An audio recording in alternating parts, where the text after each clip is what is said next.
Hey everybody, C-Note here, and welcome to Dopamine. My name is Christian Rivera. You can find me at all the social channels at Let's Go C-Note, and the podcast is called Dopamine. We talk about mental health, typology, and creativity, and all sorts of development opportunities. Today, I want to talk to INTPs about rewriting your internal code. And that's something that we do pretty much all the time, whether we realize it or not, is that we are, with every new experience, which we should be having with our extroverted intuition, we are learning to add new scripts to our code. We're rewriting scripts, we're redefining things, we're finding ways to streamline our processes, our behaviors, the way that we think, the way that we see the world, and we're always looking back at our previous code and seeing if there's something that can be improved or changed or implemented that will move the needle forward for us, right? And I know about the shadows, don't worry about it. I'm recording a couple of videos at once and I don't have time to deal with it. So I'll deal with it next time. And I'm sorry if it's distracting. So it's distracting me, that's for sure. Which is something I'm considering for rewriting my code, yay. But if you have not thought in code, it's important to maybe learn a little bit of it, or learn the basics of coding language. So there's if you haven't already, there's actually a episode of the show Explained on Netflix that has an episode about coding. It basically talks about if, this, then, else language, and it's sort of an homage to INTPs.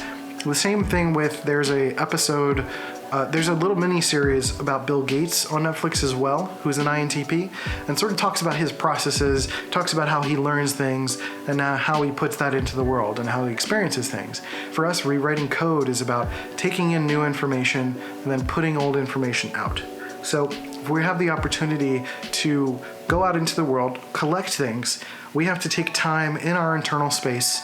And that means not necessarily just reading, that means not researching, that means not being on the internet, but taking time to sit and think, sometimes meditate, let your mind just wander, let it do its thing. That is your mind rewriting its own internal code.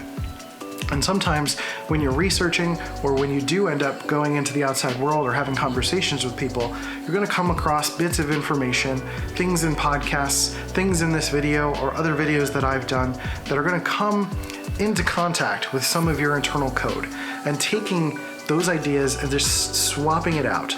You know, it's a challenge because sometimes it feels like a little bit of an ego hit. Because TI, our dominant function, can sometimes feel like we know everything.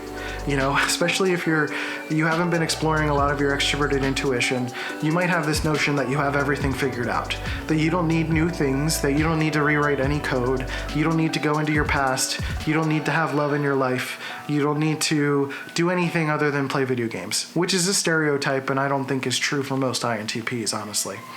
I think if you have the opportunity to go experience things, to read new things, to watch new documentaries, to talk to new people, to go travel parts of your city you've never experienced before, you're going to find all sorts of new ways to rewrite your internal code that will help you grow as a person every single day.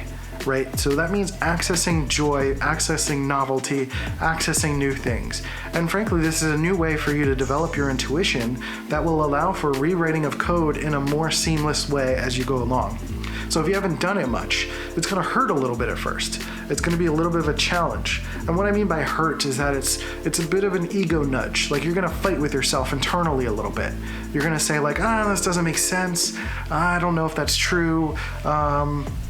This person's crazy. Like, you know, you're going to have this opportunity to assess with yourself and say, okay, maybe this is right. Maybe this is something I need to try. Maybe this is something I need to accept. Maybe this is something that I can find my own version or my own way to explain it. And then that's how you rewrite your code.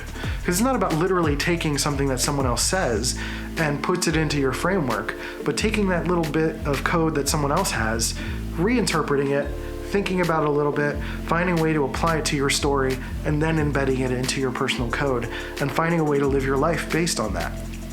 You know? So, and understanding that you're constantly rewriting your own internal code. This is not something that just ends. This isn't, this ends when you're dead, basically. And as INTPs, we only get better at it. You know, it's kind of like, for me, it's like playing poker. When you stop playing poker, you don't stop being a poker player. You just get rusty. And I think if you stop practicing intuition, you just kind of get rusty at it. Or if you've never experienced it, then it's something that you eventually are going to grow into and be able to use as a part of your life. So with that comes an openness. It's the idea of making your code open source, right? Making it accessible not only to other people, but allowing other people to share it with other people, but to have other people through play, through exploration, through poking at things, to have other people see the code that you have and allow them to offer some guidance. Because ultimately it's up to you to apply the code to yourself the way that you need to, right? It's up to you to take that information and, like I said, interpret it and then apply it to your life, right? It's not about someone just telling you what to do. As much as INTPs like to tell people what to do, we don't like being told what to do. So consider that. And that's one of the biggest challenges, right? We just want help. We do generally want help, but we don't want anyone's quote-unquote feeble ideas to sneak into our code when we're not ready for it, right? So it's up to us to take the initiative. That means going out and doing things. That means researching new ideas and just picking something random and trying stuff. I have other videos about just motivation and trying things and testing things out. And that's the reason for it. The reason for testing things and trying things and tasting things is so that you can apply those things to your own personal code and then be able to become a stronger, better INTP that can go help people with that code that you've been applying to your life. Sometimes that means digging into your past as well. Sometimes that means a little bit of introverted sensing work. That means taking opportunities for yourself to just think about, to daydream, to meditate. And the better you get at meditating, the better you can actually access those memories, that you can allow your mind to flow and to revisit old ideas and turn it on its head and find out how this could have been better and then apply it to your future. How can you take this idea forward? How can you apply it to universal concepts? How can you help someone with one of the projects that you're doing? You know, maybe you're an artist and going back into your past, you can realize that there was a combination of a couple of different artists that you've experienced that you can now combine into this new piece of artistry that you want to produce, right? So taking that time to rewrite some of that internal code for yourself, to try to calibrate it, to make sure that you're not only accurately seeing what you're seeing, but then to remix it, to change it, to poke at it. So it's not about just poking in the outside world, but like poking yourself too a little bit, poking at some of your past and poking at some of your previous experiences so that you can take that and go forward with new ideas. So that's basically it. You know, getting comfortable with rewriting your own personal code and allowing that to happen faster at rapid fire. And I think honestly, the better that we get at that, the faster that we get at that as INTPs, the more amazing damage that we could do in the world, you know? And I think INTPs deserve the opportunity to do that. You deserve the opportunity to do that. And that means getting out of your shell, going to do things, trying new things, try a new path, try a new color, try a new song, try a new something, do something new every single day and experience it. Try a different angle, try different lighting, try a different hat.